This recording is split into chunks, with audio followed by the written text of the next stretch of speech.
today's matchup. SK Telecom T1, KSV. Beginning of the end.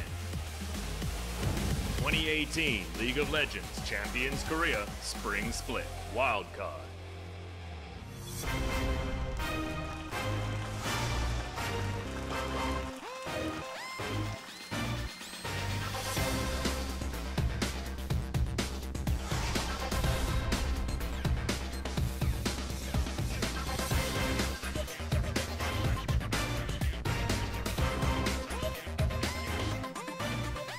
Good evening, ladies and gentlemen, and welcome to the start of the Spring Playoffs Wildcard. As Atlas puts it, I'm Achilles, that's Papa Smithy, and we are ready to dive into another squaring off between SK Telecom T1 versus KSV, our back-to-back world finalists, 2016-2017. Now face each other at the start of the gauntlet. One of these teams will not be going through the rest of the playoffs here after today. And a lot of brass tacks to get to, Achilles. So many different things to discuss, but a lot of time to do so, hopefully. It's only a best of 3 today, guys. Yes. The wild card match is named so to differentiate it from the rest of the playoffs. Playoffs are best of 5. While this is technically part of the playoffs, it's the wild card match. It's a best of 3. Much less time for adaptation. You have to feel like whoever wins game 1 is going to have a big advantage in this series because momentum on a new patch, on patch 8.6, could mean everything. Yeah, especially given how many 2-0s we've seen throughout the season already, especially between these two teams, because SKT has come out on top every time these guys have squared off this year so far. So KSV going to be looking for a very major upset despite the form that SK Telecom found themselves in around the beginning of the split. They were able to bring it back. They secured their spot, and KSV managed to make it in to that 5th place spot by the skin of their teeth off the back of Jin Air Green Wings, able to take down the Rocks Tigers. But we'll go ahead and take a look because we're playing on 8.6. Not going to be 8.5 like several other regions around the world. We are moving forward with the live patch here. We'll be on 8.6 for the entirety of the offseason. So EU and NALCS, they are on patch 8.5. We're on 8.6. Kai'Sa has been buffed, as you see on the screen. Basically everything about her got better, which lets you know that she will certainly be considered for play today. I was watching a bit of Challengers Korea in recent times. I did not see a lot of her. People have been practicing her in solo queue. Let me look at the buffs and nerfs. The big one here, certain KT jungler, and I'm not talking about score, will be very happy to see some Lee Sin buffs. They are grouped in the compensation for the nerfs towards the big item for a lot of these AD assassins, in particular the Duskblade of Drakthar. But Lee Sin wasn't really going to that item too often, so Lee Sin buffs could mean something. Speaking of buffs, like I mentioned, a lot of these AD focus champions got a lot of compensation buffs. Small nerf to Xayah Rakan, with the Deadly Plumage no longer being as overwhelming in the Xayah Rakan lane, but we sometimes see solo Rakan or the Lovers bot lane being star-crossed Lovers being split across 2 teams and a bit more power on the laning phase for Rakan. Yeah, one of our supports here today is one of those guys who does favor that Rakan regardless of if it's tied with Xayah or not. Core JJ very certainly could bring that pick out here today, and we have the return of a very familiar item. Shurelya's Reverie has made its way back into the game. We had Righteous Glory, but it wasn't the same, Achilles. You wanted that AoE increase, so no Philosopher's Stone. Still going to see that as maybe we're going to have to be different on our calculation of kills, Achilles, because that Ignite buff, the first time ever that Ignite damage has been buffed in the history of League of Legends, including preseason patches, Season 1.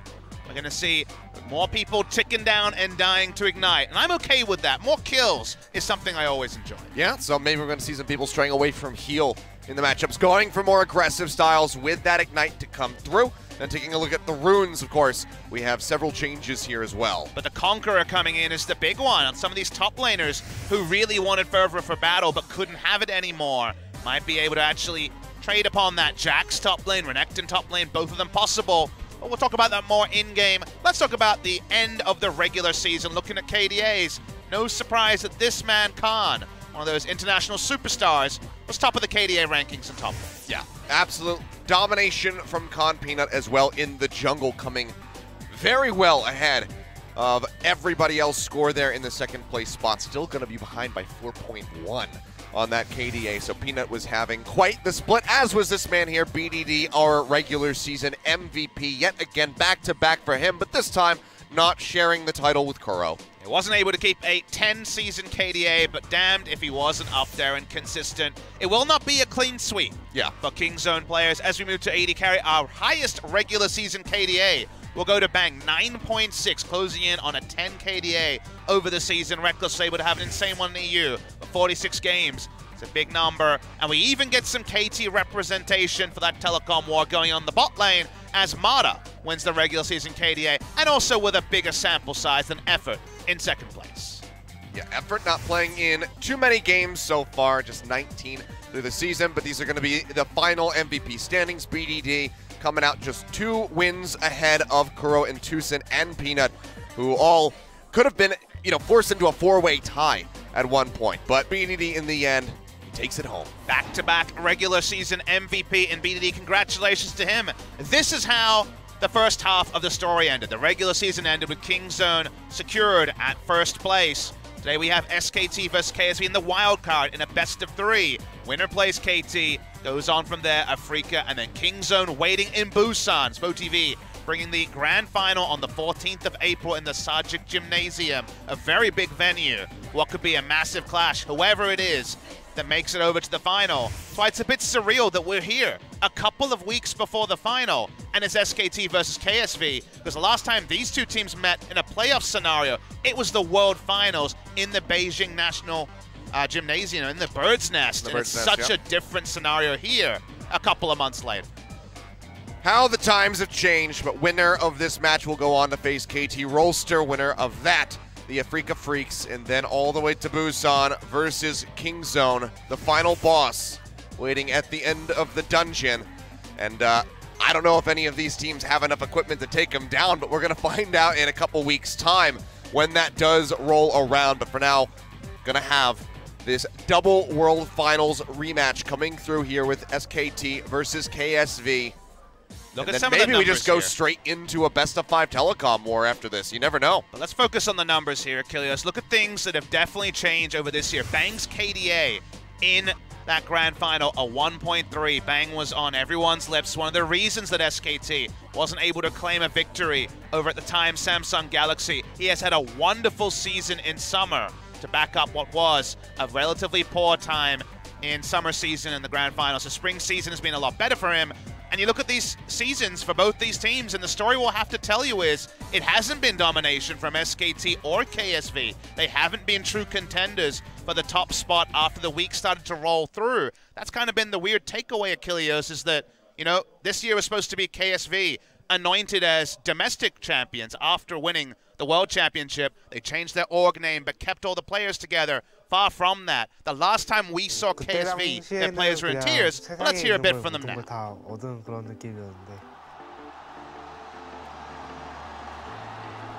지금 와서 생각하면 그냥 추억이 됐던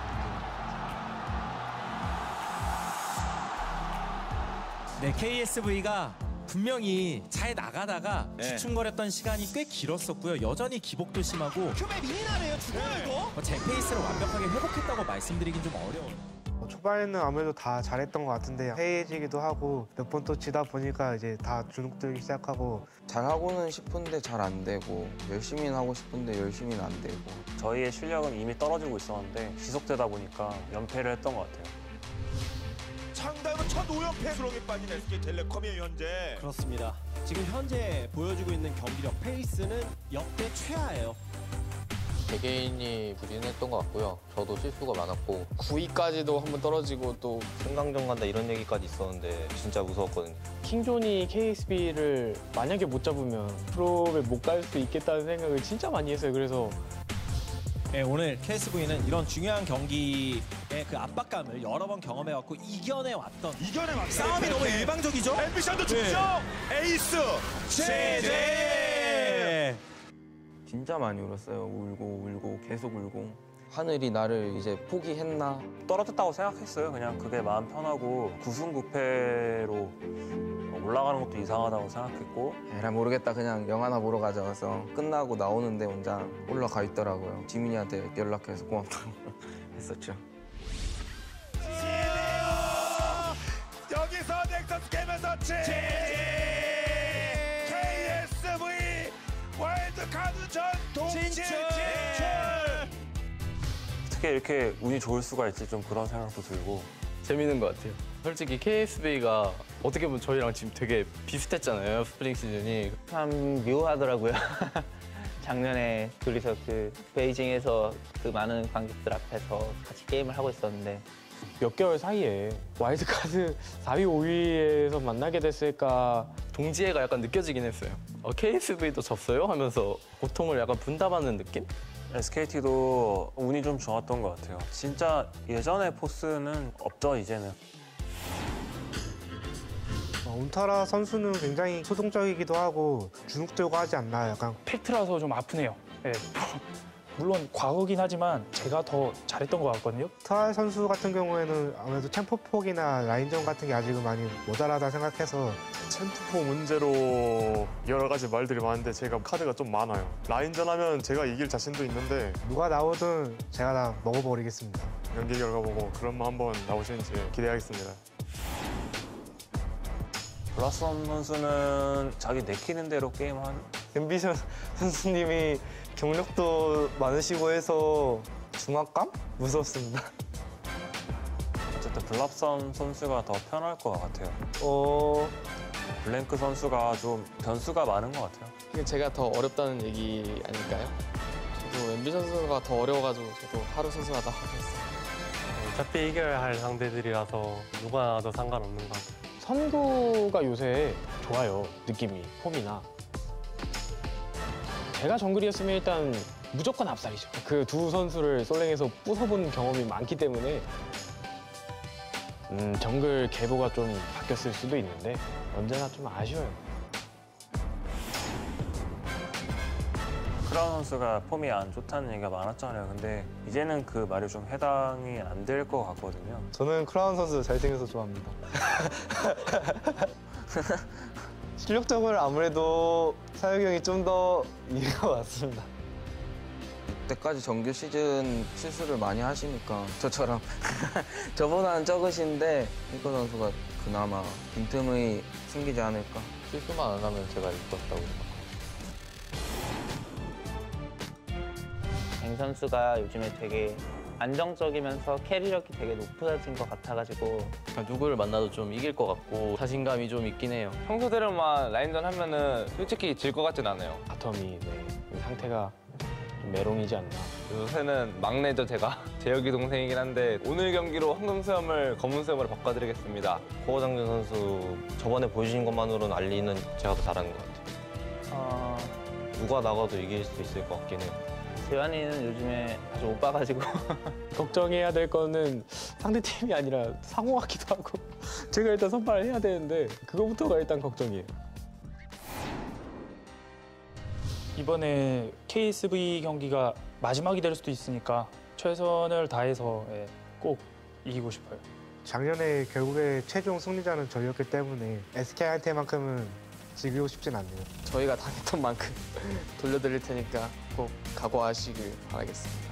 완벽해질지는 모르겠지만 후회 없는 경기를 하겠습니다. 결승 많이 가보셨으니까 저희 한 번만 부산 가게 디딤돌 한 번만 대주십시오. 글쎄요, 저는 저희 갈 길을 묵묵히 갈 생각인데 이번에는 개인적으로 느낌이 좋아서 결승전까지 갈 수 있을 것 같습니다. They think they can make it to the finals, says Faker. It's a very long road ahead for SKT if they want to pull that off, but they've already done it once before, Papa Smithy. This would be the second time that they could start near the bottom in the wildcard match and descend all the way into that grand final. But here's going to be your starting roster for SKT. Blank in the jungle, Tall in the top lane, and Effort at support. Should not come as a surprise to anyone who's watched the most recent matches of SKT. They did stumble against Kongnu Monster, but they were able to win, and this is the roster they have preferred. So even though we saw plenty of Wolf in the Trash Talk interview, we are not seeing him at the end of the season.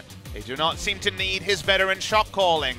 They prefer some youth. Tal and also Effort playing is going to be a big surprise to people who are just tuning in for the playoffs. But both of them are preferred to more experienced opposition on their own roster. And speaking of opposition, we're going to move over to the side of KSV. When it comes to their starting jungler, it's not going to be Haru today. They're sticking with Ambition. Yeah, want to have The most experience on the Rift is humanly possible, so Ambition will be starting things off here for the side of KSV. We know that they are very prone to flipping, however, should they feel under pressure. Given that it's a best-of-3 scenario, if they go down in game number 1, we very well could see Haru swapped in for that game 2. Champion pool, a little bit different, more Camille, I would guess, but mostly they have been playing both the same champions, and so crazy to see Crown in the booth again. Last time he played, inconsolable in tears, because he believed that KSV would not make playoffs. It was the grace of Jin Air, the clean air, was the only reason that KSV was able to make these playoffs. But I love the points the teams brought up. They come in 9-9, 0 game score, not +1, not -1. That means that they are 23-23 and 22-22 win-loss respectively. It may be some impressive KDA numbers, bang, less than a death a game, but neither of these teams has had the spring season they want to remember. And the scary thing for one of them is the story ends here. There is no redemption arc for the loser of today. Yeah, as they're putting it, at least alluding to it, seems like that, that Beijing curse coming through both of those teams that had made it, now struggling in the regular season, but were able at least to make it into the playoffs. But this is going to be some of the biggest pressure these guys have been under in quite some time since that World Final. As it all comes down to this, if they want to advance, they have to take down the other. And the numbers here are not misleading. It's 12-11. We have sometimes where we have to include old results to make things seem hype. It is his hype. It is SKT versus KSV. It's the World Finals rematch. It's an elimination match. And there has been plenty of times where KSV have gotten over the line. Only one time in a big match, but that big match was the World Final. We are, of course, also, Achilleos, going to have to talk about side selection. SKT finished 4th. They are ahead in terms of head-to-head and game score over KSV, and that means that SKT choose the blue side for game number 1. KSV can decide for game 2 which side they prefer. Looking at the win rates for the different rosters, Tal, Blossom, and Wolf actually ended up being the winning combination. They will be preferring the recent wins, the recent level of dominance they've had with Tal, Blank, and Effort. I would be very surprised to see Untara or Wolf today.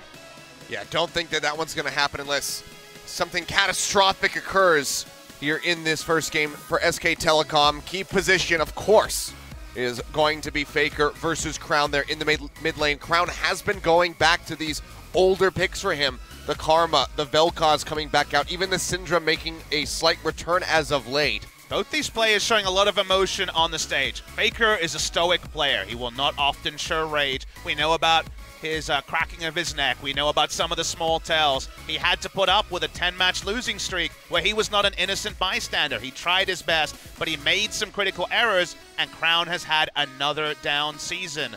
There's a lot going on in the mid lane. It's gone through many different storylines. In the AD carry, Fang definitely dominates in KDA, but Ruler has not had a poor season. His team in general has not been able to function. It's only when Ruler has popped off that KSV have looked relevant, so they need him to be big here. Looking at some of the picks, remember that Jin is back in the meta, and is a big pick for Ruler. He was late on the Jin. He played it right around Worlds 2016 qualification, but looked very strong on the pick.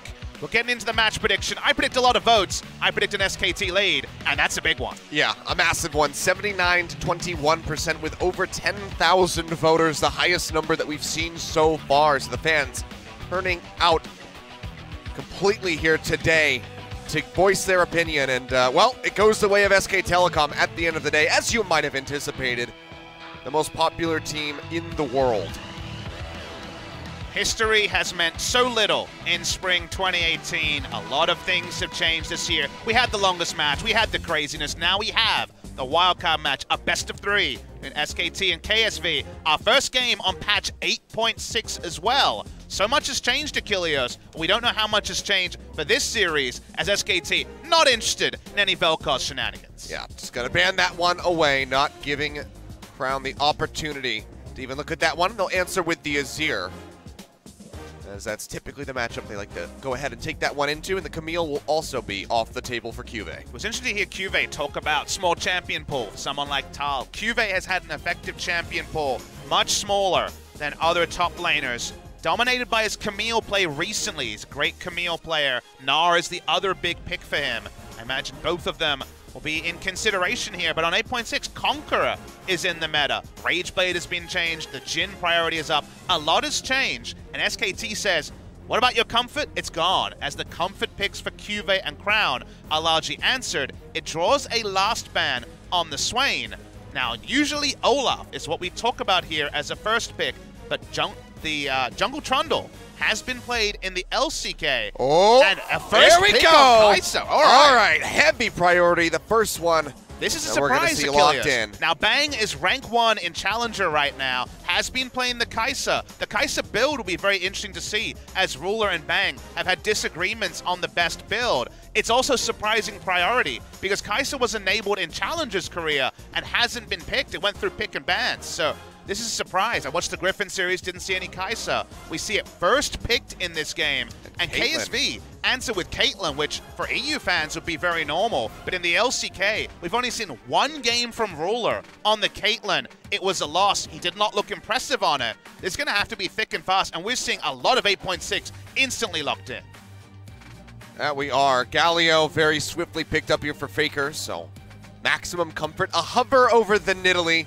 But that would be a bit of a reach, and that's going to be the Trundle coming through. Could always be flexed to the top lane, but as you're saying, has been rising in popularity in the jungle. And this is a really interesting point to make, because my first thought is Jungle Trundle, because that is what has been seen as an answering pick into the Olaf. It'd be our first Jungle Trundle in forever. In fact, Cloud Templar, one of the Korean casters, might have been the last player in the LCK, then Champions, to play Jungle Trundle. But we have Tal on the team. Tuhal is the correct pronunciation. Yep. It means to lock in Trundle. He's 2-0 on the Trundle, so it's a true Trundle flex pick because of what has happened in other regions bleeding over to the LCK playoffs. Well, yet again, maximum comfort here for Crown as he just retreats back onto the Karma. A very consistent pick for him. Always an outside chance of that being a support Karma, so we'll talk about the flex picks here. It would be an intense pushing lane, and Kai'Sa's wave clear in the early game is nothing to write home about. So it could be CoreJJ returning to the range supports as well. Speaking of range supports, SKT says, well, that's probably going to be Crown as they ban away the Morgana support. CoreJJ has played almost 20 games of support Morgana recently. Again, a big pick in other regions. I feel like there's been a lot of time for these players to look around, see what's happening in other regions, and try to bust it out in the LCK, because we're seeing innovation on patch 8.6. Innovation, experimentation, whatever you want to call it. It certainly is spilling forth here, which just gives me that much more hope for the rest of this playoff run as we continue down the gauntlet and see what the other teams have been focusing on as well. But final ban following up on that rise will be Tahm Kench taken away by SKT, and a Gangplank locked in for KSV out of the top lane. Expecting there to be tank top laner, but Cassio top is a big pick for Tal. This is going to be a Cassiopeia top lane into the Gangplank to try to target him down. So Jungle Trundle for the first time in a long time. The Alistar is what Effort brings back. Talked about it in the Trash Talk. A lot of new stuff on SKT. And then the Galio. That was the defining pick for Faker in Worlds last year. Go to KSV. They can choose to just run the Karma mid like we originally assumed. CoreJJ jumps onto Ultra Comfort. To me, the jungle matchup is the big one to talk about here. Trundle is seen as a counter pick. It has a lot of options against the Olaf at level 3, also at level 6.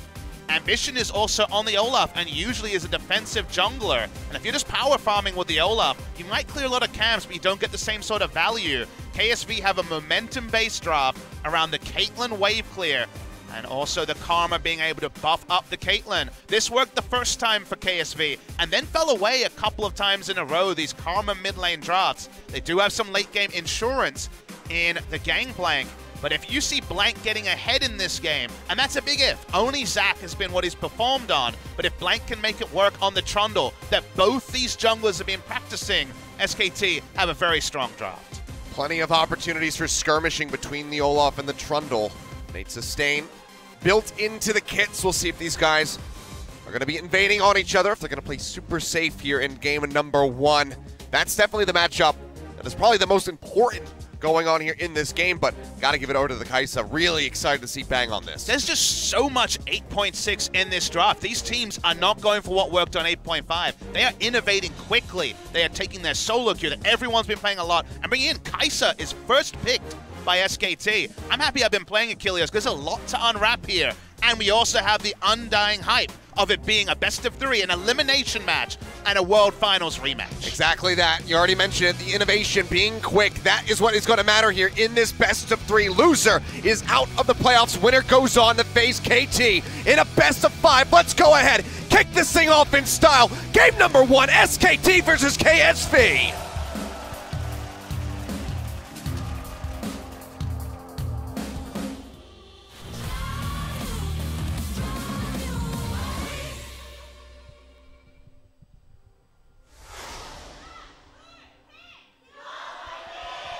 생성까지 30초 남았습니다. Welcome to Summoner's Rift yet again. Casio top for Tal. Oh yeah, it's a tilter right there, as we all know. I haven't cast a cast top in a while. Fly high SKT T1, and of course the fans have come out in droves. Kilios, the tickets sold out in basically the blink of an eye. Less than 1 minute to sell out almost the entire playoffs. A lot of people frustrated, asking about those tickets. They're all gone, sadly. Not everyone in attendance just yet. It's early here in Korea, but the people will get here for at least game number 2. They'll need to, as the last 4 of the wildcard matches have been X-Team beating Afreeca Freaks 2-0. Afreeca happily will get their first best of 5.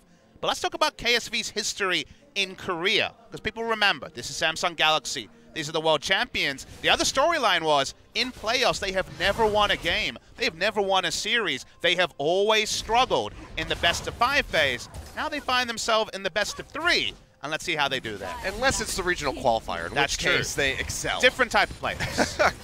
Different type of pressure as well. And one where they're usually shutting down KT, not SK Telecom. So we will see the Kai'Sa first picked in this game. Not using the sick pink chroma that is endemic of a different game. Going for a different chroma here is Bang. The build is very interesting. The first build that rose to prominence was from Deft, which was Essence Reaver into situational item, usually the Phantom Dancer, the Rapid Fire Cannon, one of the Zeal items, and then Infinity Edge, so a pretty traditional build. The new build that's seeing a lot of prominence, I actually tried to ask a few pro players where this build came from. Some people said Korean solo queue, some people said NA solo queue, is the Death's Dance build that Ruler has been preferring in solo queue. Death's Dance as a first item into the newly changed Rageblade, buffed in some ways, changed Rageblade into National's Tooth for all 3 evolves at 3 items. And while it doesn't sound like a traditional damage build, it does insane damage as well at Kilios. So I think Essence Reaver is what Bang has been preferring, so we'll wait and see what he decides. But Rageblade synergy is pretty big on the Kai'Sa as well, so that's going to be a fun one to track. Well, it's going to be slow and steady as she goes to start things off. Crown trying to poke down Faker, but with the Galio, he's not going to be taking nearly enough damage to force him out of that lane. Now, we should mention again, Caitlyn comes in, not being a big pick in Korea. None of the bot laners here have been able to find much value. Especially not for Ruler. Not for Ruler. He's 0-1. He played it in one of the most recent series. Didn't seem to have the hang of it. Obviously, he's played it before, but when it comes to playing it once again in the current meta and the matchups that you're so practiced on, the Varus, for example, from Ruler, Caitlyn's a different thing. Big range advantage over the Kai'Sa. You would consider this to be a winning lane for the Caitlyn, but for now, lane control's pretty heavy on the side of SKT, despite there being a huge range discrepancy. And if you're not getting through laning phase with turret damage in a range advantage Caitlyn lane, you're not having a good time when it comes to the macro required for KSV to take over the mid game. Yeah, already. Push going in underneath that turret with Bang inching out ahead as far as CS is concerned. Faker gonna flash away from that tether, so good pressure coming out of Crown here. Heard from him in that interview. Faker said, as long as I don't make a mistake, I should beat him. Getting forced out of lane that early and losing your flash. A minor one, but still a mistake. A lot of things to talk about in this series. You talked about how in the regular season it was SKT 4-0 over KSV, and a lot of people come in today expecting SKT to win. But there's some other really interesting stats to talk about that we may have to hold the point, as Casio's going to have to deal with an Olaf. Oh, yeah, he's going to be zipping his way in. Axe not going to connect, and Tal is going to be perfectly fine to stick around. We have 5 teams in the playoffs in Korea, so we're just looking over the runes. You do see Presence of Mind, which is a pretty big one. This could be indicative of the Death's Dance build being opted into to try to circumvent some of the mana cost restrictions you'll have. You don't go for Essence Reaver, but again, it's very much experimental. Oh, he's flashing in for it. Optimistic. They will stay alive at the end of the day, but flash down for him. Orange helps keep him up. It's a really good matchup for Casio. If it's a pure 1v1, Didn't have to use his flash. When Olaf came in, he's able to just do standing damage that Cuvée has no way to respond to. But Pulverize in here, looking for Ruler. He'll jump away with the 90 caliber net trap, not going to catch. Effort there at the end of the day. Just looking to trade up, but takes a bit of damage, but he's got the sustain there as the Alistar, so he'll be fine. Caitlyn so much on the back foot in this game. Was no Varus ban, remember. Could have been the Varus. Varus changed a bit with the build paths changing his bot lane. Ambition comes over the wall, headbutt there from Effort, flashes away from the Q. They'll flash in just to start up the concussive blows. They will get the lockdown, and First Blood goes over to Crown. Stopping by just to say thank you very much. Takes that for himself with the Mantra Q. And that's something that Effort's been guilty of a few times this season, both at the start of the season when he was the starter and also back into the roster. He has gone on those vision walks alone and been caught. Does it on Tahm Kench a lot of the time. This time on the Alistar. Be down in summoners. It could also mean lane control for all the CoreJJ and the bot side. First Blood of the postseason goes the way of KSV. Oh, petrifying gaze there. Cuvé's Cuvée does not have the flash. He's just going to die. Tall very swiftly returns here. Puts a kill on the board for SK Telecom, trying to nullify that First Blood for KSV. Second game on the Cassia, looking a lot better than the first time, which was a loss in that series against BBQ. Wasn't a blind pick this time, and it's a really good matchup into the Gangplank, who just can't take standing damage trades. None of his builds will help him in the 1v1 either. Are you going to delay your Trinity Force for a more Malmortius or even a Hex Drinker? Hex Drinker, yeah. Sounds awful if it comes to the actual ability to play out the team fighting phase as the Gangplank, so might have gone into Resolve Tree. Maybe no Klepto on the Gangplank, but there's not going to be any lane control either. And that's why they need bot lane to actually hold the Kai'Sa accountable. Because if they're getting pushed in top and bot, and Galio starts roaming, it could just be curtains for the side of KSV. Yeah. I mean, Hero's Entrance coming through with the Killer Instinct as well. Suddenly, everybody's on top of you and you're just dead. Sorry, Cuvée trying to recover from this is going to be pretty brutal. He's already down by 600. Taunt not going to connect there as Faker gets rooted down and Crown will flash away. Bang was shown on a River Ward there, coming through from, I believe, Crown. Could have been Ambition as well. Yeah, just thrown down there into the pit. Just a small thing to talk about when it comes to form against top 5, because SKT 4-0 over KSV definitely puts them in good standing for this series. SKT against Afreeca, Kingzone, and KT, the other 3 teams in the playoffs, are 2-12 this season. 2 game wins and 12 game losses. They have not been able to be competitive against 3 out of the 4 teams in the top. You look at KSV, again, 0-4 against SKT, not good reading. KSV against Afreeca, Kingzone, and KT are 7-8. They're almost 50% win rate against some of the best teams, including Kingzone, in this league. So while SKT are very well set up for this series, KSV actually have the better record against top 5. What part of that history matters, what part doesn't matter, we'll get to revisit, but it's fun to see that this has been the one matchup that SKT has looked really strong in. Blank just going to go ahead, clear out the control. We'll revisit this Ocean Drake. We saw him start it up once, but the roam from CoreJJ forced him back. See if he wants to go for it again. For now, will not be doing so. He's just going to path back in, pick up that red buff, and Cuvée is not having a good time. Down by 21 CS already here in the top lane as he tries to get some minions back here by using the barrels. See a BF sword first on the Kai'Sa. Seems like it's probably going to be the Essence Reaver build going to be coming out in this game. Whatever build you go with the Kai'Sa, you can do a lot of assassination. You know, her ultimate is not a damage ultimate, it's a gap close ultimate. Yep. Speaking of gap closing here, Blank trying to throw down that pillar, so Effort can get in range, but just can't do it. So members of KSV will be able to exit with their summoners still up. Game plan here is going to be very interesting to track from SKT because Cassiope, she wants to stay in a short lane as long as possible, just kill Gangplank over and over. The Kai'Sa, when turrets are down, has a lot of assassination potential with the Galio. Might actually be a conduit for the Hero's Entrance, which we never talk about, with an AD carry being the one you use the Hero's Entrance on aggressively, but could happen here. But then if you have long lanes, it's also a great time for Ambition to start ganking. So there could be a lot of playmaking when the turrets initially go down.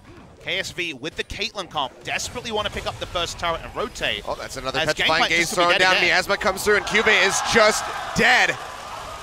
Nothing to do. Sheen will get completed, but that's not going to help him when it comes down to stopping this damage output from the Cassiopeia. He falls yet again. Tall is just so far ahead. He hasn't even needed the flash that time as bot lane, seeing an attempt at an all-in. I think this is going to be turned around. Really nice Glacial Fissure there from CoreJJ. Does keep himself safe, and they actually trade back onto effort quite nicely. But this is a game being won out of the top lane right now for SK Telecom. And it feels like this was unscouted by KSV, but they should know that Tal is a top lane Cassio player, plays it a lot in solo queue. He may have lost on it in his one game that he's played on the big stage, but Tal does pick for lane. He's happy to go Trundle into tanks. He will go Cassio into a GP. They go for the blind gangplank, which is a takeaway from Tal. He's 6-1 on the pick. It's been his most winning champion. But we know he has reverse matchups as well. And compared to when he started the season, coming off European challenger scene play into SKT, sure, he was nervous. Those nerves are going down. And you're seeing it here in a very nice performance in the 1v1. And already just going to get chunked down to half HP. Can barely trade anything back with the parlay. He is down by 40 CS, 39 now as he starts picking some up, but very massive loss of gold on that GP, not having the Kleptomancy.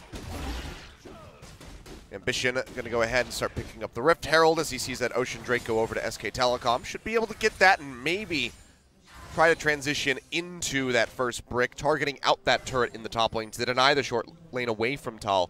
Would be a decent way to give KSV some leg work or leg room here, I suppose. Going for a walk, trying to see what's going on, but doesn't actually ward into the Rift Herald. Doesn't want to fully commit onto it anyway, wants to push in the minion wave against Karma. Vision will smite it away, picks up the Rift Herald buff. Wasn't in vision of SKT, but again, they would have inferred it. The control ward had been put down just by Faker momentarily ago. The thing to remember here is that because of the matchup, I feel like the one way still to try to exploit SKT is to target Blank, is try to be really aggressive around him in the early game. That's just not Ambition. It might be the Olaf, but it's not Ambition style. And the Trundle answers Olaf in a lot of the level 3 and early trades. So he's disincentivized in a couple of ways, both natural playstyle and the matchup to be aggressive. And while Blank has done nothing, he's farmed up, he's picked up a Ocean Drake, it hasn't been at the cost of SKT compared to other jungle matchups where that can be something to be held against the SKT jungler. Yeah. Ahead now by 1,000 gold. You can see even Tal here with the Cassiopeia has done quite a bit of damage here onto this turret with the help of those minions. KSV looking to get those concussive blows procced against effort to lock him down. Maybe try to force out the ultimate, but won't be able to do so. No all-ins when you're working on your Essence Reaver. Already has the gold for it, 200 gold after these 3 items complete, but all about the back timings here in bot lane. Crown has gone the earliest power spike build with the Athenes, so he's trying to have as much utility as early as possible. Ardent Sensor being worked on second. No Archangels in this particular game. Small nerf, but still going to be a very popular choice for a lot of our control mid laners. It's a 20 to 15% on the shield now. Which means just a little bit less of a payoff when the Seraphs is complete. The top lane payoff came really early, as Tal already has 2 solo kills on Cuvée. Cuvée kind of has to ult turret most of the time. He's almost lost the turret solo as well. No jungle intervention from either side. I think he's just going to give this one up. Hasn't used the ultimate. Now Tal maybe pushing forward, throws down the ultimate. Perhaps try to trade something back. Petrifying Gaze doesn't connect. He takes a lot of damage, but Blank is here. They don't know where Olaf is, so they don't want to go, and they see the Predator mark, so they think better of it. Galio hadn't been able to push mid lane, so wasn't there with the Hero's Entrance. They already got the objective, so why greed for a 3rd kill? No need to do that. The Cassio pick pays off dividends. Not often you see a counter pick on blue side. Gets so much value in the top lane, but KSV went for the gangplank takeaway. And Cassio's trying to take away the game from KSV, purely from the 1v1. It's been a pretty good look so far, you'd have to say. Team fights here are so messy from the side of SKT, though. They're not really about the team fight. They can pull it off that way, but at the end of the day, largely going to be about the dive, and the only conduit for Hero's Entrance outside of, situationally, the Kai'Sa will be the Alistar in most cases. I imagine we'll see Blank go for the Xerxes special and go for a Zeke's Convergence second as Trundle. Sort of thing I never considered, but it's a really cool idea, is that we only see Zeke's Convergence rush, in the LCK at least, from the Rakan, because you press R to initiate, and that's when the fight happens, and that's when you get the 50% damage amp. Well, guess what? When Trundle ults the Olaf, whoever's in the front line, that's a good time to start a fight also. So it is also great use of the Zeke's convergence. We saw it on Skarner as well from Jankos in the EULCS semifinals. So I think more Zeke's convergence is likely to be seen in the LCK. See a little bit of head-to-head here. It's still 2 minutes till Cloud Drake spawns, but the vision mission happening very early on bot side. Yeah, both sides just posturing around, clearing out these control wards as best as they can, so it will just be a trade of vision at the end of the day. What we doing with that Rift Herald ambition? He's bot lane. He really wants to get the Caitlyn going. He's going to have to go ahead and channel that. It was almost expiring, so we'll pop this one. And now Cuvée, under threat of losing that tier 2. Like, going to take a bit of damage there from Crown. At the end of the day, the tier 2 is not that important. It's more gold, but really KSV need to double down around Caitlyn because she's gone for a build that says, I want to push. That's exactly what Shiv into the BF sword is. Static Shiv was nerfed on this patch for less wave clear, but it's still Caitlyn. She has great wave clear. She very much wants to go to short lanes and push them down, whereas on the side of SKT, their AD carry functions best in skirmishes and also assassination. She wants to avoid that scenario wherever possible. While the charge doesn't actually get the turret down, we'll see if Ruler and CoreJJ can return and get this turret soon. Not if Blank has anything to do with it. Well, a bit of damage, all that they're going to find off the backside of the Rift Herald. No real commitment to taking that down available here for KSV. Don't want to go too crazy. First brick's already been taken off the table by SK Telecom as they stretch ahead by 2,500 gold. So difficult for KSV to win team fights in this game because whoever walks up, it's going to be a pseudo tank. I guess it's going to be Olaf or the Braum. And if you ult Olaf before he ults, he actually goes close to negative resists because of how the Trundle ultimate works. And that's painful, Achilles. You just die because you pillar behind him. Doesn't matter if he has Ragnarok, he's just dead. Yep. Same thing will happen with Braum. So true 5v5 team fights are almost impossible unless they have a massive gold lead, which is looking very unlikely as we crest 17 minutes and they're behind in gold. It's an objective-focused comp. 2 support items insanely early on the mid laner. Means they want to fight around 2-item Caitlyn. But can they get the fights they want when Gangplank is under his inner turret very early in the game, when vision control is there with SKT? Your first thought is no. And Ruler, you would have to expect, if he gets hit by that petrifying gaze, he is just gone in this fight. No escapes, really, other than the 90 caliber net, and multiple ways for people to jump on him. So if he gets caught out by that, even with a QSS, I expect that Caitlyn is probably just dead. Second Dragon now going over here to SKT as Blank jukes out on that Q. Will not get slowed down, will not get stunned up, and he will just be able to exit. So KSV late to the party, lose out on another map objective. Again, no 8.6 competitive data points. There was some 8.5 Kai'Sa. In the LPL. We'll hold the point for now. And Taunt coming down there onto Ambition. Pops the Ragnarok, but the pillar interrupts him. He'll just go ahead and run away. Effort now coming around the side. Gonna get spotted. Good check there from Ambition with the axe. First 8.6 Kai'Sa in competitive outside of Challenger. We'll notice already enough AD for the Acathian Rain evolve, the Q evolve for even more burst damage on single targets and also helpful in wave clear as well. So 100 AD between the Essence Reaver and the Pickaxe. See what the second item is. Some people go Rageblade here because you can proc your W, and when it comes to your passive also, your passive procs very fast with the Phantom Hit when you get these 6 stacks of the Rageblade. Other people will just go straight into a Zeal item. We'll wait and see as blue buff is stolen away by Bang of all people. Takes that one for himself. So, gonna be extra safe with the mana on top of the Essence Reaver there, so going is no longer going to be a concern. And Presence of Mind has not been changed on patch 8.6, so you get first kill, and then, of course, very likely that if a team fight extends, you're going to have very, very high amount of mana in a team fight. No sign of Conqueror just yet. Just looking over the runes, everything pretty standard. The Phase Rush to not be kited by the barrels, and also to get your own speed up as the Cassio. 2 items now on Caitlyn. The question is, what do you do with it if you're KSV? You can't really roll up because you don't have aggressive vision anywhere on the map. You've been frustrated at trying to take the bot lane turret. You've already outlined that no one is a real frontliner if the Trundle is there. Plus you have the on-fire situation in the top lane. It's basically a meme right now, how far behind and how little control Cuvée has. It's not going to be Flame Horizon just yet, but his turret is already below 50% HP. He's not got any help from his jungler because there's a looming chance of a 1v2, so the end of the day, the Gangplank is on an island, and they want to play anywhere where the Gangplank isn't, ult, and hope they can win the 4v4, as they might turn on to Baron at 20 minutes. Remember, Cassio is traditionally a super high Baron damage dealer. Yeah, she is just going to go ahead and rip this one apart. Even without a Mountain Drake, Blank will have enough sustain. KSV don't know about it yet. Juve is hovering around the area, but he's going to be distracted by that control ward. Okay, they're think now about it sniffing now. this one out. Tull's down to half HP. They're going to spot this. Miasma will stop them from pushing forward.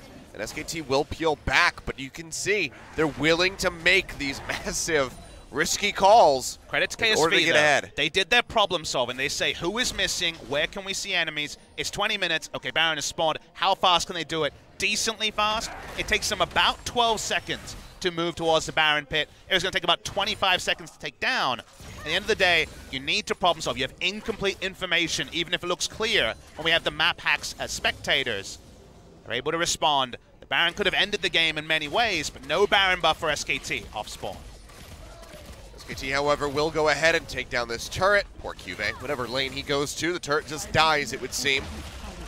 As Ruler and Core JJ have been rotated up towards that top side, so Bang just going to go ahead and get a second one for SK Telecom as they keep pushing forward with the gold lead. Hasn't been a massive snowball lead that they've been building up rapidly, but is steadily increasing. And it's not, it is Rageblade second, so it's not going to be a Zeal item. You're not looking for your CDR and the full value out of the Essence Reaver in this build. It's a lot about mana regen, getting the Q active, and then also being able to abuse the new Rageblade. Rageblade was buffed in some ways and nerfed in other ways. No longer as good a first item on Kog'Maw and Varus. Insane on Jhin. Guys, Jhin is with fourth item, Rageblade. Insane on this patch with how it's calculated. I believe that'll be changed on 8.7. But it's live on 8.6. But also in many ways, it builds better. It hasn't been relevant in this game. But before, you built a recurve bow, a pickaxe, and you felt really bad about the blasting wand and the recipe together costing a lot of gold. It was 1725 gold usually sat on to complete it. Now it's an Amp Tome and 690 gold. It's actually only 1125 gold, so 600 less gold you're sitting on is a big indirect buff to some of the best abusers of the on-hit being applied twice passive, the Devourer effect. And Kai'Sa's another one of those because how her passive interacts means a lot of missing health damage to a single target. So single target burst is what this Kai'Sa has. She's basically an assassin in AD Carry's clothing. Baron just being postured around here by both teams as they try to get some vision control. KSV will be able to move in at the end as Faker's going to get locked down, pops the taunt just to try to draw a crown in. Maybe to get a turret shot and have effort set up for that headbutt pulverize, but not going to be found. KSV do get some room to breathe as they push into that upper side of the river. Get some vision laid down, something that has been lacking severely on that side of the map for quite some time. Weirdly, the best news story for KSV is that SKT's Baron duo in many ways is Cassiopeia and Kai'Sa, and they can't be in the same spot because Cassiopeia is best used busting the Gangplank in the bot lane and having the teleport. So amusingly, it's going to be hard to group their insane Baron damage threats together. Means while their Baron threat is decent, it's not quite as big as the Cassiopeia. Here we go. Or JJ going to get jumped on. Now Effort trying to kite his way back. They're not going to get rooted down, and Ambition has to flash to the other side of that pillar. Beautifully placed by Blank does cost them that, so KSV will be able to exit. No kills going over to either side. Flashes down from the support and from the jungler respectively. Very refreshing to see Olaf look vulnerable, but that's what Trundle can do with the pillar. Used to be the Ghost Olaf being countered by the Jarvan Cataclysm days. Now that we have Flash Olaf, Trundle is the most reliable way. Stop getting any value out of that ultimate. Has to flash away. No terrain gain on either side. Cassio goes back bot lane, and we regroup again, Achilles. Just keep doing it over and over again until somebody dies or until a Baron goes down. KSV in the meantime looking to get their first dragon of the game. Ocean, another one coming through. Be nice to pick up something. They've really got only a kill to their names. As Tal says, maybe not. He's just going to push over the side here. Cuve yet again going down very low. Ambition able to finish that one up, but Cuve has to flash away at the end of the day, and now Ambition's in a bad spot. Remember, his flash is down. The pillar comes through, and that's going to be a kill going over to Bang. Effort will get locked in. He takes a massive amount. The heal comes through, but Ruler manages to claim him in the end with the help of that red buff. Faker. Another one picked up. Faker coming around the back. Misses. Flashes in. but not going to be finding anything. Now he's too far forward, blocked off by that Justice Punch. Miasma comes down and he goes golden. KSV takes so much damage there on the core JJ, who can't really frontline any longer, but Faker, he's still in here. He's going to go down. Didn't have an escape plan, tried to go 1-for-1, can't do it. Takes a long time to kill the Galio. In the reverse situation, we already said, Trundle ults the first target, they die. Not the same busting power here as we see the fight go on. As Crown is grouped. Flank getting worked down. Q from the Braum, not going to connect. And KSV maybe can get a little bit of damage in onto this turret. Tall takes a hit, Crown goes low, but the hits are coming through from the Caitlyn. Ace in the hole, will be blocked by Bang, and now Cubey is too far forward. Headbutt Pulverize takes him down as Bang claims another. You can tell what happens when 25 minutes of inaction are followed by some action. Everyone gets a little bit over the top. A couple of people go down in unsociable fashion. First it's Faker, who will be alive with teleport in 5 seconds and the hero's entrance. So SKT start to posture around Baron, trying to get the surprise there. Cuvée can understand his frustration of being in the Cassio lane for the entire game. Gives away another kill, doesn't do himself any level of benefit. At the start of that fight, we saw a preview of the sort of assassination available to the side of the Kai'Sa. Insane in the 1v1. She doesn't have to worry about her own safety. We'll definitely see plenty of that on patch 8.6. KSV immediately shoving back out here. Multiple members trying to regain control of the vision around Baron. Vision will go ahead and get the control ward inside the pit. Core JJ feeling safe enough to push forward here for the moment, but now that he sees effort, we'll just have to leave that one standing. And they also get the Scuttle Crab, so some longer standing vision available for KSV around that side, as Tall is just going to steal away a blue buff. The rest of KSV interested in this turret. Effort goes forward, but might have just been to his death. Yes, it is. Reckless Swing comes through and Ambition finds the kill, but SKT are collapsing. Killer comes through yet again. Miasma catches so many members and they are just going to fall one after the other. A triple kill over to Tall. He will get taken down by Crown in the end, but the damage is done. The combination of the Miasma and just the sheer damage coming through from Hurricane on Bang was intense. Able to get a trade up in kills for the side of SKT, but they lose their Kai'Sa and their Cassio, so they can't turn it into a Baron, which is usually the reward for a fight around 27 minutes. Yeah, Effort now gonna respawn. A 2-for-3 at the end of that one, with Effort already having been killed. So you can see the power that SKT has with this composition, and KSV, they need to learn to play around this, or it's just going to be a whole lot more of that. They just can't Achilles with the comp they've drafted. That's why I like SKT's draft. We watched the replay. Effort says, I'm low, but I can be the conduit for the hero's entrance to come in. That's out of position. But Bang is feeling it. He goes in with the ultimate, knowing how much damage he can do. The Miasma on so many members. They have great follow-up damage, but it's with pretty significant cost as Cuvée is able to actually tussle and the tether from Crown lands. That means no Baron. Let's also talk about the item build. With Hurricane complete, there is now evolution on both the Supercharge and the Q. So Q and E are now evolved for the side of Bang. Able to, with over 100% attack speed, also in fights, dodge in and out. Oh, that gold discrepancy there. It's huge. So with the ability to go invisible.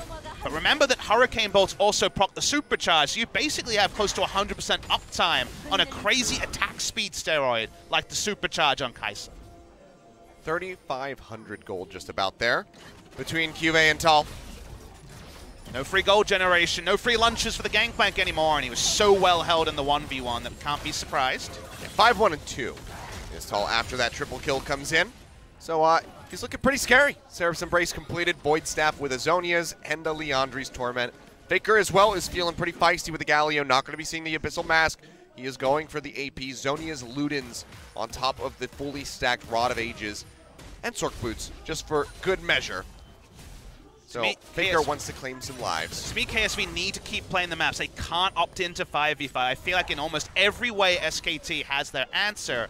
Strondal will make anyone attempting to be a frontliner vulnerable. And guess what? Cassio and Kai'Sa will instant kill you, basically, with sheer damage. So there's almost no way to pull off these team fights unless you have a big terrain advantage around the Baron with control wards, or if you're just playing in the open and sieging. That's really the only place I see this happy is there's going to have to be the Ragnarok. Ragnarok popped. Ambition tries to go back in the trade a little bit back. Mirage comes down. Effort and Bang both low. He tries to flash away, and Effort will make it out here with his life as Faker comes in with that entrance, will Justice punch his way to safety. SKT's going to be on the retreat, so KSV able to push forward here for the moment and likely take down this turret in mid. That's their first of the game, 30 minutes in just about. Need a team being if they proactive can there. finish it off. But end up being KSV trading up. They're going to get the turret after all. Mid lane turret goes down. KSV and SKT both seem very tenuous around that play, knowing that at 30 minutes the cost can be high. But that's the advantage. The one advantage KSV have is if you have one of those fights where the big engage ultimates are on cooldown, the reset for KSV to go mid, Mantra Inspire to movement speed, and auto-attack a turret with traps is much quicker than the hero's entrance coming off cooldown. So the fallback for KSV into Siege is the one area around the game where they can actually get advantages on SKT. Tall here at the moment. We'll just burn down this Ocean Drake and do so solo with no problem. That'll be the third for SK Telecom, and the last one spawned before we see the Elder pop his head out.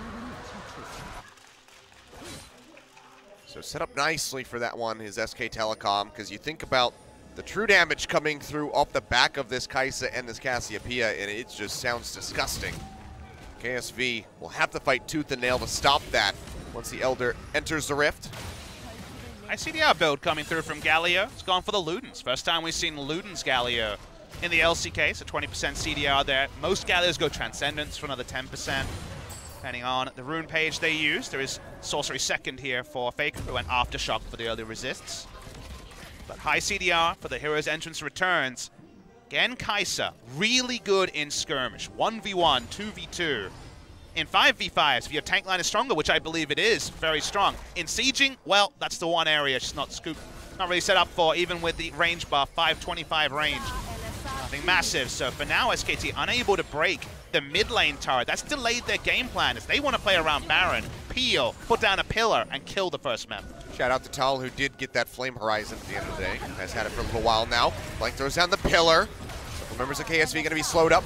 The Blank already takes a bit of damage there, and the shields will just help KSV eject themselves from the fight. Mantra on cooldown for about another 10 seconds, so something to return to, but SKT, it's all about posturing. One control ward at their entrance, one in the river for KSV. No forward vision for either team, though. Makes them so tenuous in these 5v5s. Another pillar down. Faker goes over. He catches multiple members with the taunt. JJ throws out the Glacial Fissure. Only gets a pop up there. On to Effort, and now Tal comes around from the side. Takes a big chunk of damage from Ruler, who trades it back. Tries to keep them out of the fight, and nobody's going to die yet. KSV push forward yet again, poking out. With the Qs from the Caitlyn, with the axes, Faker goes forward, but he might just be punished for it. As the Zhonya's keeps himself alive, and Ambition is there, and he takes him down with a reckless swing. So good at kiting out. They're really using the Inspire so well here at KSV. They're going to turn on to Baron from this, you'd have to think.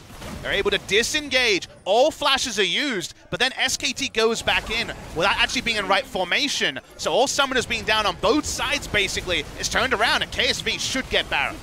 Yeah, the shields will go ahead, keep Ambition in the fight. He can sustain off the swings from the W. 5,000 health from the Baron. Coming through, Tull getting ready to rejoin, and KSV has peeled off. They get the lockdown there on the Blank. Bang, firing off, gets most of that damage blocked there by JJ with the Unbreakable, but he is still dangerously low, and now SKT maybe just looking for this mid turret. KSV is trying to find their way in. Pillar stops them from getting there, gets in the mid lane turret. Effort goes forward, but can't find anything. The Ragnarok pop perfectly timed, but Bang goes over with the R. The Killer Instinct helps take him down, but maybe he's overextended. He has. Ruler punishes him. We have Lee Syndrome. There's some Kai'Sa Syndrome too. If you take that R, you're never sure exactly where the fallback will be. He swaps his life for the enemy jungler. Not worth it as an AD carry, even if the Smite and Cassiopeia is on the Rift. It's our first game of Kai'Sa in the LCK. There's plenty of bugs to be worked out, both in terms of build path and in terms of approach. But SKT, they're just going to go to Baron anyway, because they saw the full reset from KSV. They are going to hard commit to this one. The TP now coming through onto the backside. Cube getting ready to arrive. Get it. No barrage available. He's going to have to try to seal this one out, but the Miasma comes through, and SKT will be able to get the Baron, but can they make it out with their lives? Hiding up towards the top side of the map where they still do have that turret, but KSV is hot on their heels. They're going to engage this. Tull going to get locked down. Petrifying Gaze comes through. He finds one. Will be Crown going down. The Redemption not fast enough. They deny one buff, and that's going to be it. Both these teams have made some pretty big calls, some wrong calls, some right calls. At the end of the day, both these teams are 9-9, 0 game score. Neither of these teams have been dominant, but we're seeing the in-the-moment calls actually separating the teams.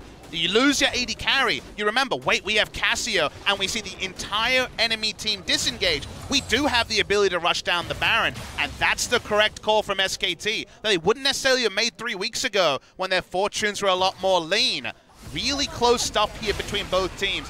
Not clean in either way. You do take away 1 Baron buff here, but a top laner swap for a mid laner is not a big win either way. So 3 Baron buffs remaining here as Bang had not respawned, so SKT have that to work with. Odd timing on that statement, Papa, because right now they are 9-9 with 0 match score. That's true. I appreciate that. I always love when a plan comes together. What we've learned about these comps so far, because we're still learning a lot of the analysis around the Kai'Sa in particular, is that KSV do have a very strong fallback if the first target doesn't die. If they have flashes up, Olaf walks in, he gets ulted by Trundle, he flashes away, and then the enemy team, if they've used too many of their ultimates, then Mantra Inspire can just win the game through pure movement speed and the Caitlyn free hitting. SKT, with the right terrain, can delete that first member, then they should win the fights more comfortably. A lot of conditional statements there. All you need to know at home is that these fights are very, very even as we go on. And maybe the Kai'Sa position needs to be a little bit more safe. However, the Death's Dance is complete, not rushed by Bang. He's completed at 4th item, which means now the amount of selfish lifesteal he'll have out of his Q in particular. If you're dueling, if you get a 1v1 as Kai'Sa and have 20% damage reduction and insane physical damage spell vamp in many ways from your Q on a single target, it's almost impossible to lose a 1v1. SKT now. Baron left for just over a minute as Effort is looking for an engage perhaps. Core JJ going to be caught out.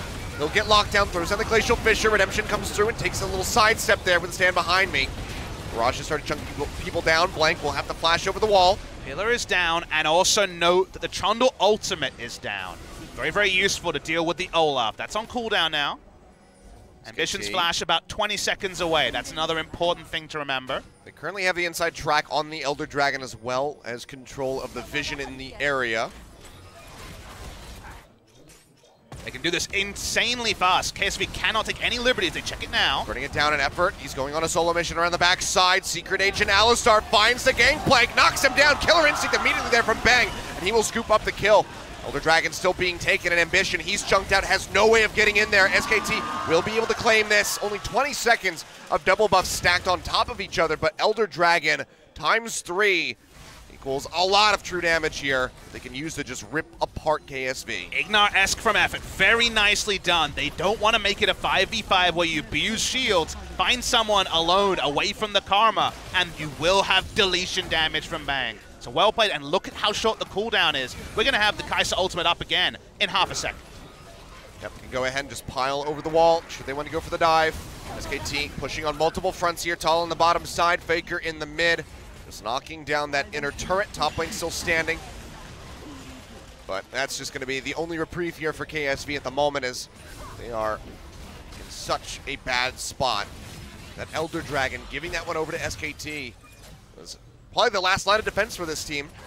Well, unless they can pull a miracle out of the nether regions. Remember, the real last line of defense is putting down traps against a poor siege team. They still have that. This is true. It is actually still really tricky for SKT, short of a full-on turret dive, to break the base. So that part is at least going to delay the game further. This one could go long, guys. It is at 40 minutes almost on the clock. While it seems like SKT have a lot of the better options, I like their 5v5 options. They've shown now if they get the right flank, they can subvert some of the Karma power. All that gets harder to do as you're going into very heavily defensively orientated terrain, like the enemy base, like the enemy inhibitor turrets. I don't think SKT will look for the turret dive unless it's the overlapping second Elder Drake and Baron buffs. But with the items as they are, with the Caitlyn at 6 items but so far frustrated when it comes to finding damage, short of another Kai'Sa positioning mistake, it seems like SKT can just overwhelm whoever tries to be a frontliner from KSV, because it's just an Olaf and a Braum. It's nothing to write home about. Well, 10-9, SKT with a very clear lead. Only 25 seconds left on that Elder Dragon. Effort goes poking forward, says nope, not going to go that way. does manage to peel back. Man, Gangplank has fallen on hard times. This guy was ahead of the Bitcoin rush. This guy knew every cryptocurrency, had all the gold. This is post-crash Gangplank. He's come back down to reality, 40 minutes in, 3 items. He's got none of those helpers left anymore. What am I going to do with all these graphic cards? I bought so many 1080s. Apparently they're not working out for poor Gangplank in this game. My life savings. All of that inheritance money gone. Grandpa, I'm sorry. Don't often see a 5-item top laner versus a 3-item Gangplank, but that happened in this game. SKT, Ward's coming down, looking for an entry, and Effort might have found it. Pops up to Faker! Ambition, gonna go ahead, try to get his way out of there. Finger goes in for the taunt, Justice Punch connects in, Ambition goes low, and he's gonna die. Watch out! Finger goes golden, but he'll get taken down, but now Bang is into the back, but he's isolated himself. He finishes off one, and gets all of them! Triple kill, Bang! Are you kidding me? Insane play from him. He manages to stay on top. That's a death dance in action, and now SKT will go straight through the top lane. They'll take the inhibitor, and they're gonna take game number 1. And that's why you first pick the Kai'Sa, so strong. He's chasing on for another kill. Should be able to get a QV. Will he be chased down? Tries to make his way in. Effort will get punished, but that's about it. The base crumbling now as SKT explode forth with one final fight. The pillar comes through. Bang gets another one. He debuts to Kai'Sa. They first pick it, and you can see why. SKT, game 1 over KSV. If you don't keep track of the cooldowns, if he feels it, if he picks the right moment, lock in the death stance, lock in a triple kill for Bang. Really nicely done there by SKT. It was a delayed but good victory. I love the draft. I felt they won this game through the drafting phase, and yet KSV were able to play with their strengths to a point until a pin drops, Kai'Sa gets a triple kill, and the game is just done. An absolutely explosive finish there for SKT. Now KSV, backs are against the wall. Reminder, this is a best of 3, not a best of 5. KSV has potentially one more chance to put a win on the board, force that game 3. Otherwise, SKT, they're going to the best of 5 stage. They're facing off against KT. I mean, SKT had the answer key, Achilleos. They had the Cassio into the Gnar. They had the Kai'Sa priority, which seems to have been vindicated. They also had the Trundle into the Olaf. So even on paper, there was a lot to like about SKT. This was a really team engage. After the right score is down, you think, okay, maybe we're fine. Then Galio, and they dive in. But watch the Kai'Sa. Chooses her moment, gets into the backline, exhausted. If you don't mind, even through a redemption, look at how much healing you're able to do when you have the Death's Dance. You understand why other people rush this item. Insane team fighting from Bang gets SKT over the line. And Bang, rank 1 in Korea, says I can beat anybody, and he is showing it there with that Kai'Sa. A triple to go ahead and finish it out. Absolutely stellar play from him. SKT got to be feeling very good as they get ready to move into game number 2. KSV, on the other hand, they need to recover very quickly. They need to adapt. And will we see this man in the booth in game 2? Ambition was there at the World Finals. Will it be Haru in game number 2? Backs against the wall for KSV. Plenty of questions about who's going to be on the roster here for KSV, how their draft is going to differentiate, and what side they're going to be on.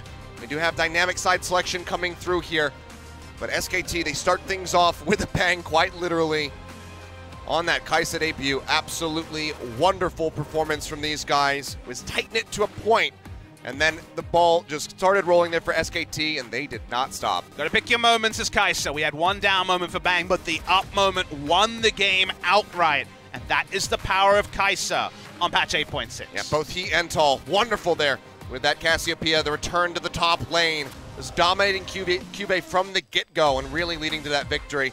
That's game number 1 in the books. We're going to go to a break. When we come back, game number 2 to see if SKT just closes this out clean. All